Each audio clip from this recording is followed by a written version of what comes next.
You're watching SBoy TV. Who we got on the back jar right now, man? Go to introduce yourself to the people.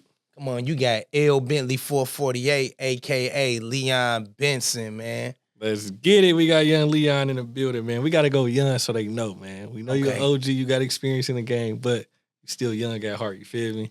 Young at heart, man. All right, so let's kind of start at the beginning, man. What was life like growing up for you? Where you grow up at? Was it in Detroit? Was it somewhere else? Man, I grew up in Flint, Michigan, man. Okay. I remember, like, growing up, I grew up, in the streets, in a trap house.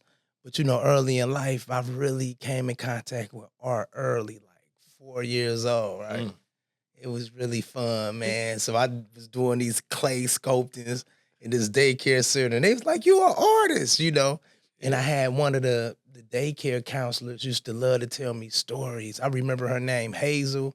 She used to tell these stories. I used to be so fascinated. It'll put me to sleep with my little grape juice, But I walked away from there just really loving art, just being a creative my whole life. So that was the start right there at 4? At 4. Man, so music wasn't there yet. It was just music wasn't there yet. Creating art like that. Yeah. That's fire, dog. So what was it like growing up in Flint? Like, because I know, was you like, I never, see, Flint now is on the Detroit scene heavy in the music. Was it like that back then, this Flint and Detroit relationship? Well, back then, like, Flint had a renaissance. Flint was a renaissance. Like, back in the late 90s, you had MC Breed. MC Breed did a record with Pac. I Gotta Get Mine. You Gotta Get Yours. And then you had the Dayton Family. You had Top Authority. You had all these groups. So I was in the studio as early as 91. Right, doing demos. Everybody had a demo doing mixtapes. And the Dayton Family is just really huge, man. Shouts out to the Dayton Family. Shouts out to Top Authority. And you already know, you got the youngins like Crispy Kid. Yeah. You got YNJ. And of course, you got my man Rio, the young OG, man. Shouts out to Flint. They doing their thing, right? Yeah, see, my era, that's how I kind of got introduced to Flint music. But I did hear MC Breed for sure, though. You know what I'm saying? And that's crazy. I didn't know he was from Flint, though. That's fire. Now, what's like a high school Leon? What was he on? High school Leon was you still doing art? I was rapping then. Okay, he was. So by the time I was high school, Leon, for ones that know me, they used to call me Easy Lee. Then I went to Evil Lee. I got off in that E-Shine stuff, Detroit Easy. Man, shouts out to E-Shine, right? Yeah. It was, that's what we was doing. I was young, funny, I was a cool kid, you know what I mean? Yeah. And I got a chance here like last year to go to my 30th year high school, Reunion. Fire. And I seen everybody. I was like, oh man, they was like, Leon, you still got the same spirit, dog. And it really meant something to me. So, high school was big. I really loved my peers. They really supported me, gave me a lot of encouragement. And I took that with me, man. That's real. So at that time when you was rapping in high school, did you actually know, like, this is something I want to do for real? Man, it was something I wanted to do for real, man. I remember how I used to make my mixtapes before I went to the studio. I used to get 2 radios and put them together. One record, one with the beat. Hey, man, I was rocking it. I bring them in there. I'm talking about people was bumping this, right? I was like, oh, man. And, you really don't realize how special that is until you really look back, because it's about the people. It's about the feedback. You can do it on your own, but to have somebody come up and be like, hey, man, you did that, and they sang in your song, that's powerful, man. That's dope, man. For real, man. Now, did you have a lot of family support? Like, did they expect you to be into music, or they wanted you to be into sports or something, See, like my family, at the time, I come from a dysfunctional background, where, it was a lot of trauma, a lot of drug use and sales, crime. And, and I love my family, man. Shouts out to my mama, man, Yvonne Buford, man. I love my mama. And, man, R.I.P. to my pop, George Washington Buford. But, at the time, they was, like, really focused into what they were doing. So I kind of was, like, solo, like, with my stuff. But my little sisters, they used to, rock with me, come in, dub over my tape. I'm like, what y'all doing trying to rap? You can't rap, you know what I mean? But they used to love it though, you know. Yeah. I got one sister in particular. She really, later on, really, support, my art and hip hop and stuff like that. So, shouts out to Valerie Buford, man. That's fire, man. Ain't nothing like that family support, man, for real.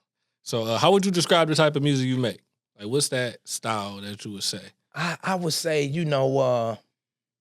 because my background, I make reality music. I make music, for the soul. I make movement music, particularly, but I make music to just move people. So I got conscious content, but I had a long time to really study like the greats in the games, like the Tupacs, like the Biggies, like the Coles, you know, Jay-Z. And I'm gonna tell you one young man that I really, really admire that's here in the D, that's a chip off my block. And I never, met him. I just heard his music while I was inside. Courtney Bell, man. Courtney Bell, we got to get together. Yeah. Come on, my baby. Hallelujah. You know what I mean? Right? Courtney Bell is fire. For sure. That's my man's, man. I love his music, his message, what he's doing, and how he's doing it. Because sometimes when you come with a conscious message, people be thinking like it's some after school special or something. You know what I mean? It don't have to be like that. You meet people where they are. Yeah. I I literally just had an artist on the other day. We was talking about how conscious music doesn't get the love that it deserves. It's like people not trying to learn no more. People not trying to feel what's really going on. They rather just escape from what's really going on. So do you find those challenges when you writing and creating where it's like, maybe I might have to make some music like this, but I still kind of got to make some music like this? Well, the thing is, like, you have to be yourself. So you got to have a record that's, I don't care. I'm going to give it to you. But, ultimately, you want to give your message out. So it's like, in the Bible, it say, you got to give a milk of meat. So, if you make a plate of music, I might have some conscious content in here. I might throw some stuff that's going to represent for the YNs, some stuff that'll represent for this demographic. But I really typically just try to be universal with something that can be timeless. Like you'll go back to it like, wow. Yeah. You know what I mean? And I think that way you will always be timeless. Like no matter what, your words will speak for you even after your death. Yeah, that's 100. Now, I know you said you studied the greats. Is that something you picked up from them? Definitely. Gotcha. Definitely, man. And not only them, but just studying art. I had a chance to study a lot of Paul Robeson. Paul Robeson, man, he was a revolutionary artist that did Shakespeare. I studied Shakespeare. Man, my man Shakespeare cold. You know what I mean? Yeah. I studied, the Lost Poets. And for ones in Detroit, man, hey, I got to give a shout out to for Davy Nelson. He's the last living lost poet. So guess what? He's from Detroit. So that means rap was originated in Detroit.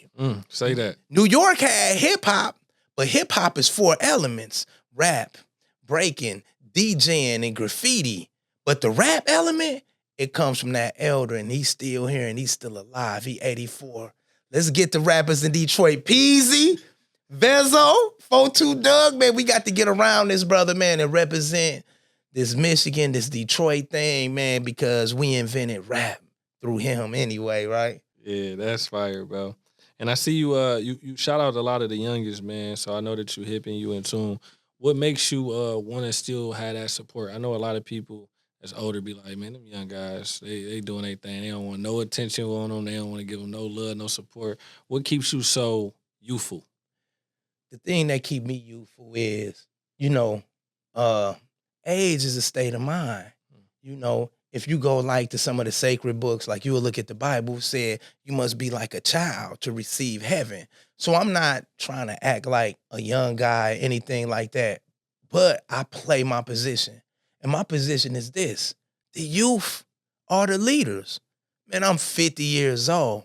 So my thing is I want to pour in the youth. I want to understand the youth because the youth will be taking care of me, someday. And then, if you look through history, like just think of the Black Panthers. Like you got people like Fred Hampton is echoing through history, rippling through, our communities with some of these things that we do with their programs. Man, they was 18, 19. He was 21. So it's a big emphasis, on the youth. I want to give the youth, my game, because at the end of the day, what I see, it's a lot of fake OGs out here, right? They trying to be like, the younger people. Be yourself, and you still can relate. Only truth really reach the youth. So Yeah. that's my message. You know what I mean? You get it. I ain't gonna lie. Only the truth reach to you for sure. Because we can see it, bro. You know what I'm saying? You can peep through a lot of the fakeness, man. And it's like you just don't get no respect, bro. And it's like when you move like that, you know what I'm saying? But what's like something that you do feel like we missing, though? Like from an OG, like what do you feel like we missing as far as the way we moving out here? I think, coming back to society, I'll tell you about that a little later. Just coming back to society, like after decades being gone, what I really see is an oversaturation, of social media. So now here's the thing, and I like to quote a Margaret Thatcher. You know what I mean? It's the old Prime Minister of UK. She said, "Everybody think they somebody now, without doing anything." And she said that back then. And I think it's distracting the youth. It's too many things going on, with social media, information. It's a lot of sound bites. And then one of the biggest things outside of that's a problem in of itself. But you know that it's been a strategic attack, on the Black family, particularly, the Black male. And so when you take those figures out of the house, whether that's through, going to prison, through the drug epidemic, through COINTELPRO. See, if you take that head out of the house, that masculine energy, right? So now you got youth, they do it different. They lean on stuff. And so you get the baby boy effect, with some of the young men, and and then you got little girls who grow up, without a father, and it's misleading. So now the youth tend to find meaning not in who they are, but what they have or what they can do. So a lot of the youth is materialistic. I was the same way too. It's a little more now than it was, So I think the youth just lacking that support, from a lot of adults in the community. Yeah. A lot of adults didn't let the youth drift so far away from them, just in their thinking that they are afraid of the youth. How can I be afraid of myself? I see you in me. You can't beat me. I see you. I see Leon. I'm like, man, what's up, dog? And, being in my position, I live like I died before. So when I live like that, every chance I get, I'm like, if I can breathe on this brother or sister, and sometimes breathing ain't just you talking, you being there. You can't help everybody, but the youth be needing consistency. People just be throwing the youth to the side. How you gonna do that? I love my babies, and I'm willing to help out any way I can. So I think it's those type of things, just a centered upbringing, be more purpose driven, and but the youth got it though. At the same time, it's so much potential. I'm not saying it's gone. The youth, you can heal fast. Yeah. You know what I mean? Y'all regenerate. You know what I mean? You can get up. You're not broken yet. Yeah. And I think the worst thing to really see in a young person is hopelessness. And and I think, that attribute to a lot of the youth violence and things like that. It's a lack of purpose. So if you don't have no purpose, it's easy to cling on to, street gangs or selling drugs or feeling like your identity is, the clothes you wear instead of you really, taking the time to find out who you are. Dropping it, bro. What do you feel like this stem from you? Like, what makes you so passionate about everything you just shared like that? So one thing about myself, man, as a youth, I was a troubled youth. I used to get in a lot of trouble. Even some of my high school mates, they was like, Leon, man, you was bad. But the reason I was bad because I was dealing with a lot of trauma. And I didn't have nobody to talk to. When you go through, things like very traumatic, like, seeing, shootings in your own home, seeing attempted murders and, ducking from the police, you don't even know how to process that, And because of that, it led me to a life of drugs because I felt like, don't nobody respect me unless you got a fancy car. So I got into the game and, I went down to Indiana and I was in the life and I was wrongfully convicted for a murder I didn't commit. So while I was in prison, I was sentenced to 60 years for a crime I didn't commit. So, when I went in, I was 23. Only thing I had was, my youthful ignorance and hip hop, man, So that was instantly, we beating on the walls, I'm expressing my pain.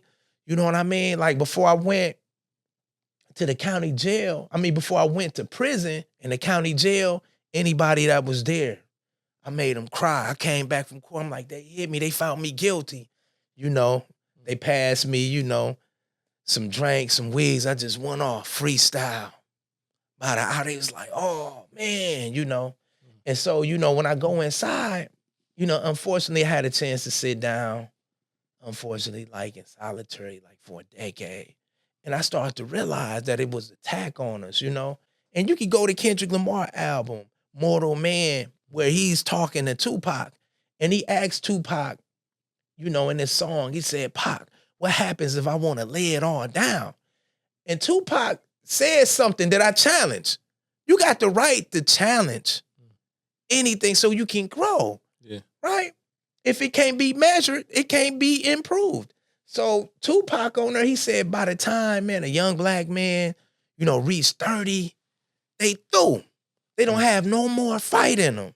The system then took it away, maybe with felonies, with the hopelessness, elders turning their back on them. Yeah. And so I looked at that. That made me passionate. And I left 2 children, 1-year-old and a 2-year-old, a son and a daughter. And while I sat in prison, I was like, wow, I left my kids. I'm like, I'm tripping. Yeah.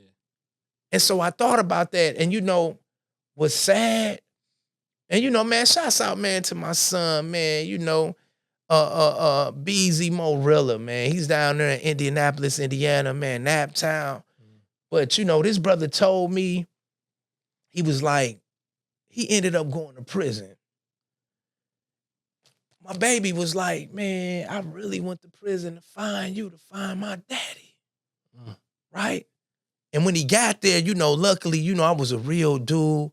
I had a lot of honor and respect. So it was guys that I was around. So you got to be real, with yourself and be genuine, be authentic anywhere. Because it was guys that ran into him that I wasn't really thinking like that. They was like, man, he raised me. I don't, little bro dudes, man, you a man. Yeah. You know what I mean? I can pour something into you, but you got to get that money. You know what I mean? And so that's what really made me passionate. And then like when you look at stuff like in the Bible, you would see like in the Bible, like in Numbers, man, when Moses, man, he told the young Israelites to go into the land. He got 12 of them. They went into the land. 10 of them came back with a false report. Man, we can't do it. We this. It was only Joshua and Caleb that came back. And so my thing is this, in the youth, it's always a Joshua and a Caleb, the ones who really looking. I look at Courtney Bell like that. Man, salutes. I'm going to be with you. We going to rock it out. What you need? Because my elders, they get that to me. Yeah. They pouring to me now. They like, man, LB, man, 448. Come on, man, let me pour something on you. So we got to be passionate about the youth if we really care about the future. Yeah. Man. Your story is it's crazy, Meryl. Cause like, I mean, how did you stay sane being in there knowing you didn't do the crime that they're saying that you did though? So one thing, you go through a lot of changes. You know, one of the biggest change is with self. So as I sat in a solitary cell, you know, at some point I became what you call violently innocent. So that means, man, I was in my ego. So that means I thought my pain was better than yours. I'm like, man, I don't want to hear nothing what you got going on. Man, I'm in here hurting. You know, given the situation, I'm on the pot. You know what I mean? I'm burning in it. But at some point, you know, you got to look at yourself and you got to take self accountability, right? And I had to get outside of myself to get inside myself. So even though I was innocent, I had a thought one day. I'm like, while I was sitting, you know, I was in there, you know, definitely organizing hunger strikes, riots, you know, things like that. And I had to sit back and think like, well, I'm kicking on this solitary door for, you know, the aid and assistance of somebody on the solitary range. I thought like the victim in my case were dead. Their family got nothing. You know, and at the time, the victim's family, you know, it was a white family. It was in Indianapolis. It hit different. It was kind of racist to me, you know. At least that's how I felt. I just seen all white people. We from Detroit. Yeah. Man, I see all black people, right? So when I was there, I was like, dang. So that's when I started to empathize a lot more. I started looking at things and comparing myself different. And instead of me trying to undermine somebody else's experience, it was really important for me to find humility and empathy, whether that experience would have more intensity, less, if it was exotic or not. I had to meet that person where they was at. You know what I mean? To learn something. You know, so that's where it came. It came right there, man. And you cannot get nowhere, you know, while you bitter. Right? And you know, as I studied, man, the greats, you know, the Sun Tzus, the Machiavellis, the Amos Wilsons, you know, all these, you know, great, you know, intellectual mentors. Frederick Douglass, a real good example. Frederick Douglass is in slavery, man. And he was able to empathize and make them moves up out of there. And so I pull a lot of this information from the ancestors, right? So once I seen their struggle and humbled myself, right? That's where it's at. You got to find humility. You know, even now, you know, I don't walk around wearing my innocence on my sleeve like I'm innocent. And no, I don't do that because there's somebody out there that got a worser situation. You know, like one of my mentors in life, just modeling, it's a brother by the name of William Fitlow Hunt. He just was released from prison in October from Michigan Department of Corrections after 60 years. The brother did 60 years.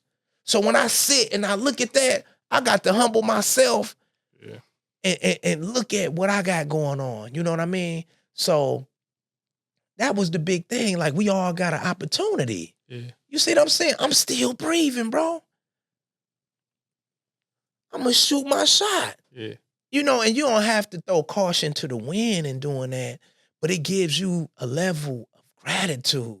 So when you replace gratitude with bitterness, you see opportunity. Not in an opportunist way that you want to mess over somebody, but in a way that you can really manifest what you got. You know what I mean? Grasp the things within your reach, and eventually you will hug the sun at the heights of your success. That's all what it always was and what it will always be. Valid. Coming home, what was your focus? What was like the first thing I'm gonna jump into? Like I'm on it. Like what was that energy? So like, you know, like anything, I think Mike Tyson said it best. You can prepare for a fight until you get hit in the mouth. So, you know, I sat in there, man, I did a lot of great things on the inside. I mentored a lot of great men, you know, and I learned from a lot of great men. I left a lot of brothers there. So as I was preparing to come home, and it wasn't like I had a set date, right? So, you know, I always had the philosophy preparation for liberation. So you had to just kind of be prepared with what you had going on eternally and, you know, just kind of adapt. The triple A's, assess, accept, and adapt. You know what Yeah. I mean? So when they finally called my name, I was reading one of Jay Prince's books, you know what I mean? You know, The Art of Respect. They like, man, Leon Benson, come to the front. And I go to the front. They said, you got an immediate uh release. I'm like, yeah. You know, I know my lawyers was fighting, but we just didn't know the day. So it was tentative. We went through this process for like 6 months. And the prosecutor came to me like with a sentence modification, like you could just sign it right now and you'll have time served. I was like, nah. So, you know, getting out, what I anticipated, man, I wanted to pursue my dreams and the things I wanted to do. I wanted to live. And I knew that I was vulnerable, you know, just coming out. And one of the being vulnerable is this, uh, just briefly, you know, people that do a significant amount of time, they suffer from what you call post-incarceration syndrome.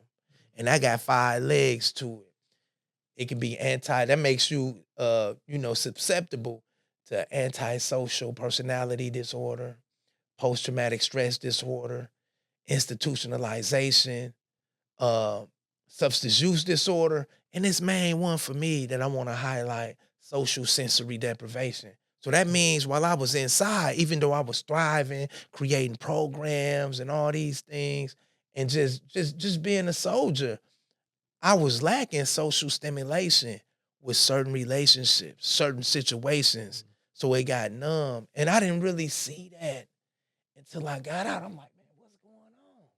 You know, and people can smell it. So overstimulation would be that'll throw you off for a long time, you know, after somebody getting out. And it varies for people. I'm going out on a limb to say from my personal experience, because I work closely with the reentry community, you know, here in Detroit and Flint.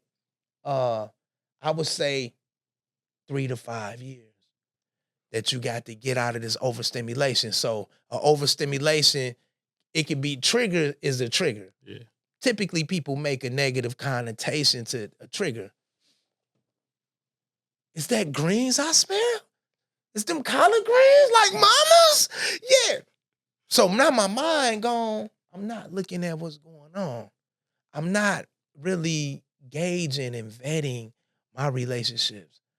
I'm not properly regulating my emotions, you know, because it's a different thing. And to tell you the truth, on the inside, the relationships was a lot more pure because it was repercussions from where you act. You know, people put on, I know prison can be a violent place, but remember, all the violent people came from society, right? So it's a lot of violent people still here, you know. And so when I came out, I just continued to do what I was doing. You know, I was already organizing in there. And so I wanted to get to it, you know, to help people out with what I was doing. You know, I helped people get their GEDs. I helped them with their cases. So I came out, you know, doing that.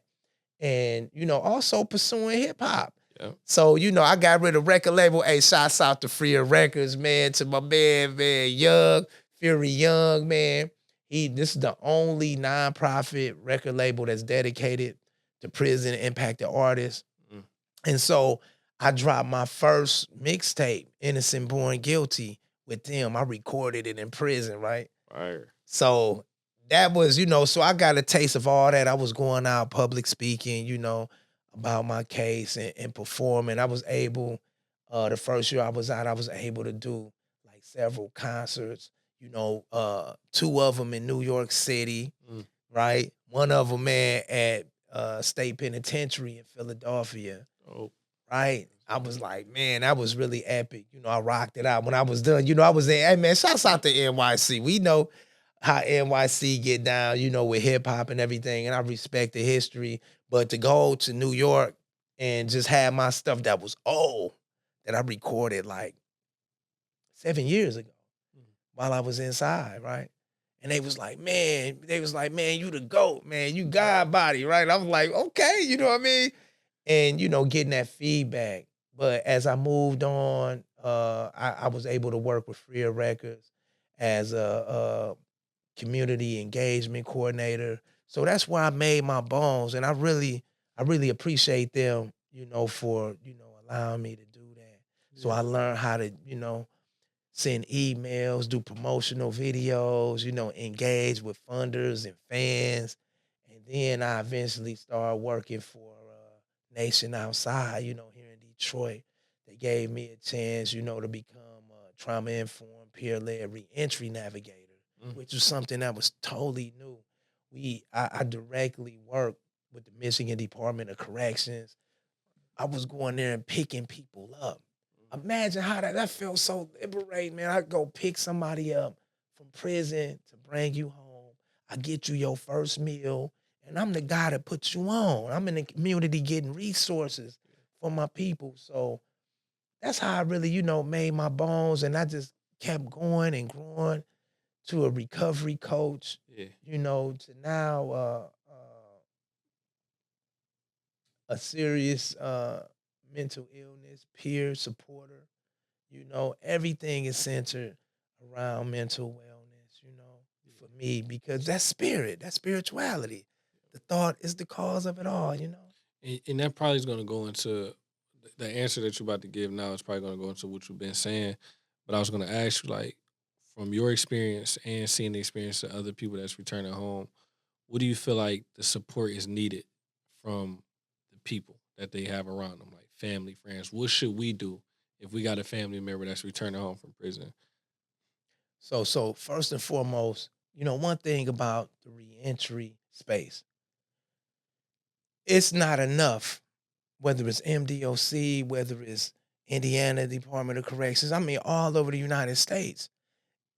Somebody coming home, you need more than 90 days before you come home to prepare. I would say reentry starts soon when you get there, but even more, it should be like a 3-year plan. Like, this person's going to get out. These are the skills you need. And then another thing that's really missing from the system is a family reentry coach. Somebody can come to the family and let them know, can communicate with the person incarcerated, with the family, and let the family, understand what trauma is. Because one of the biggest things that really hinder uh, almost anybody that's been incarcerated for a significant amount of time is the trauma. Yeah. Right. And the family is your first trauma bond is with your family, then is with the people inside. This is why people have survivor's guilt. So what's needed is a program. Unfortunately, Nation Outside lost funding and they had to disband for right now. The best program in the country of reentry that I ever seen and knew. It was so revolutionary and innovative. But even there, it could have been more on that end. But having a real navigator or a real fiduciary, as they say in recovery, because reentry is recovery. You're recovering your life. So just like in recovery, it's a mental challenge.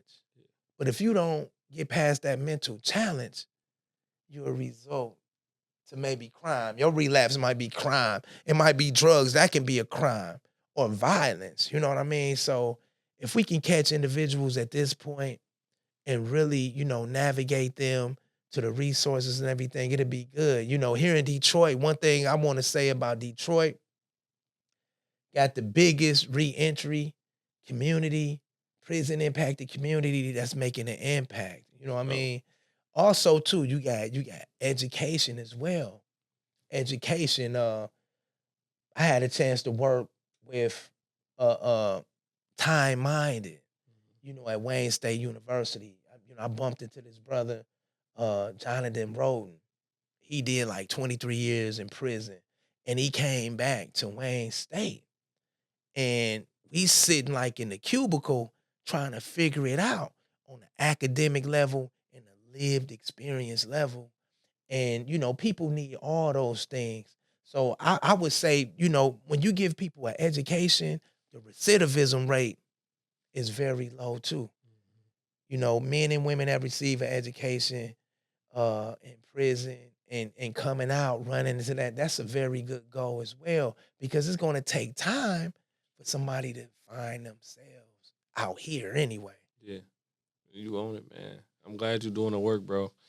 Turning that pain into passion, and then also putting it into action. You know what I'm saying? Because people can have a passion, but they ain't doing nothing with it. You know what I'm saying? So I definitely appreciate you doing that, bro. And I know you got a great year to come, more and more music. I know you pushing Baby on the way, man. How you come with that record right quick, though? 50 years old with a baby on the way. Wow. Let's get into it, man. Oh, man. Hey. Baby on the way. Hey, when I tell you, man, music is like spirituality, right? You really got to write from the heart. And when you do it, it touches other people's heart. It's an authenticity to it. It could be the words, it could be the beat, it could be a mixture. The Baby on the way. So I was gone 25 years. I was exonerated, in 23. So I missed out on my kids' whole life. And then I came into the understanding that it is so precious to have a baby, right? And so when I got word that my son was having my second grandchild, right? Baby boy, his name Keon, King and Leon mix, right? And he was a Capricorn. I was like, oh, we got a baby on the way. I'm 50 years old with a baby on the way. But as I wrote that song and I was creating it, like I created that song like in 20 minutes, man. And I just let it pour. Sometimes I'm in the flow. So you're going to get a lot of great music that's on that level or even higher, coming from me. Because I got a chance to live out here. Yeah. You know what I mean? I'm not rapping like from my pain of prison. I got all that stuff, right? But you got to live too. So that's like a celebration. When you think about a baby on the way, think about you finna land that big job. Yeah. Or your dream finna come true. It's like a baby. And so that's the God body in that, Right. And I want everybody, I know how I felt because I was out there when my son and my daughter was born. Man, that feel good. Man, we got the baby coming. You got the baby clothes, but you got to do the same thing. Yeah. For other stuff, you got to get in preparation for it. You got to receive it. And that's my message, to everybody in general, but all expecting couples, though. Man, this is the anthem, man. This is the baby shower anthem. You know what I mean? And it's a beautiful thing. It's celebrating. And I'm also being a little personal in there, too. Sure.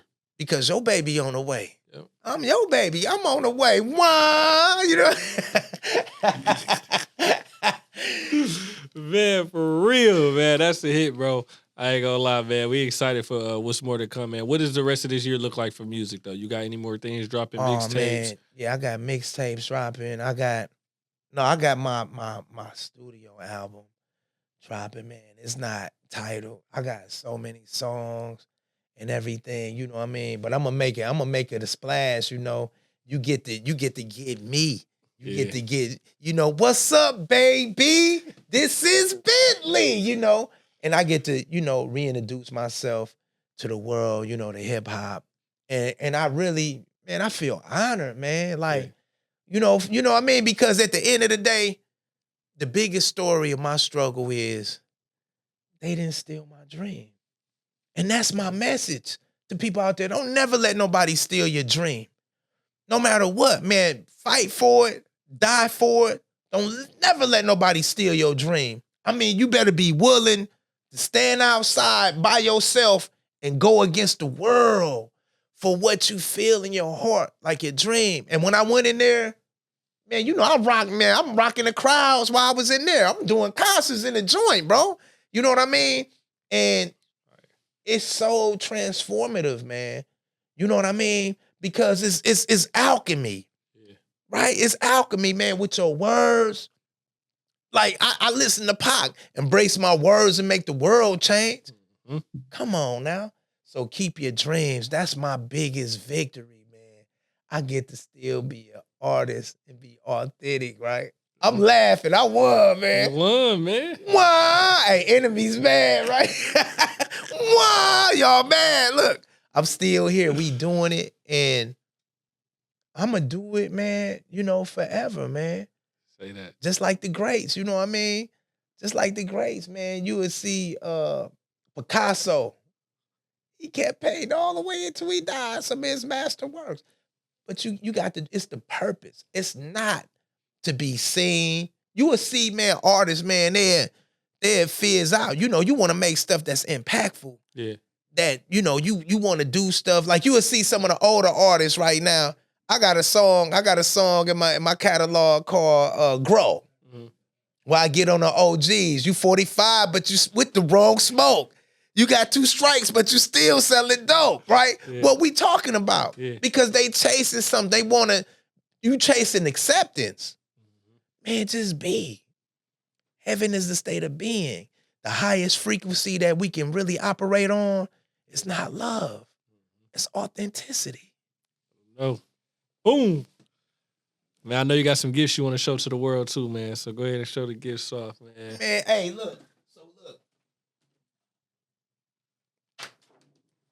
You know, first and foremost, you know, you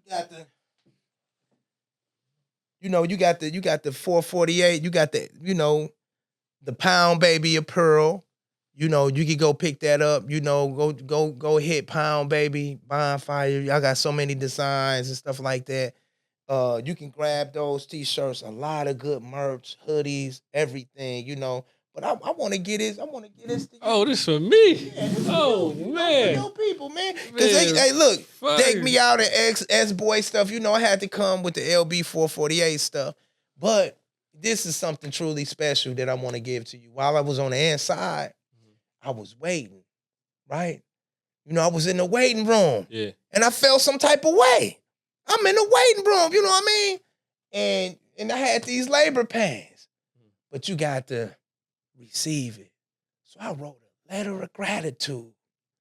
Before I knew my day, I wrote a letter of gratitude to everybody that ever wrote me, that ever supported me, that ever had something good to say about me. And I love y'all, man. This is my book of life right here. And I give that back. So I wanna share this with you, man, because I got a lot of gratitude, you know, with you, man, you know, with SBoy, you know, entertainment, doing what y'all do, you know what I mean? Much gratitude, man, because I love the work that y'all do around the community, and we will collaborate. Let's do it. So, hey, man, that's for you. Man, appreciate it, man. Yeah, y'all see that? Hey, go grab that book, Leon Benson, Letter of Gratitudes. Go check it out. Get that gratitude in you. And just really elevate, you know? Man, appreciate it, man. You draw some gems. You draw some gifts off. Hey, man, what more can we ask for, man? Man, now we got to get into the music, bro. So we about to jump on this performance, man. So before you head out, bro, let the people know where they can follow you at so they can stay connected with you. Hey, LB448. Go check me out on Instagram, EL_BEENTLY_448. And, you know, Leon Benson and LB448 is the same. Man, just Google Leon Benson. You might get a podcast. You might get some new music, some clothes. We there. Let's do it. Movement music, baby. We out.